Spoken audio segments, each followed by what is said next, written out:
கல்யாணத்துக்கு பிறகு எல்லார் வீட்டில் நடக்கிற ஒரு சில பிரச்சனைகள்ல இந்த கதையும் ஒன்று. கேளுங்களேன். கணவன் மனைவி இடையில் வாய் சண்டை அதிகமானது.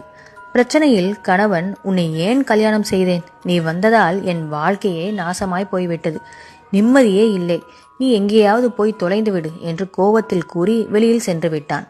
சிறிது நேரம் கழித்து அவர் வீட்டிற்கு வருகிறார். வீட்டில் அவள் இல்லை. பல இடங்களில் தேடுகிறார். ஆனால் தன் மனைவி கிடைக்கவே இல்லை. காவல் நிலையத்தில் புகார் அளிக்கிறார். 2 மாதத்திற்கு பிறகு அவள் இருக்கும் இடம் தெரிய வருகிறது அவருக்கு. அவள் ஒரு முதியோர் இல்லத்தில் தங்கி வேலை புரிந்து கொண்டிருந்தாள் என்று. அவளோ உடல் மெலிந்து இருந்தாள். கணவன் அவளை கண்டபின் கதறி அழுகிறார். தான் செய்த தவறையும் உணர்கிறார். இவளுக்கும் அழுகை பயங்கரமாக வருகிறது. என்னை மன்னித்து விடு, கோவத்தில் ஏதோ ஒரு வார்த்தை விட்டுவிட்டேன் என்றார். அவளோ, நான் இங்கேயே இருக்கிறேன் என்று கவலையுடன் கூறினாள். பேச்சுவார்த்தைக்கு பிறகு கணவன் சமாதானம் செய்து அழைத்து சென்றார். தவறான முடிவு எடுக்கும் அளவிற்கு எந்த வார்த்தைகளையும் பேச வேண்டாமே.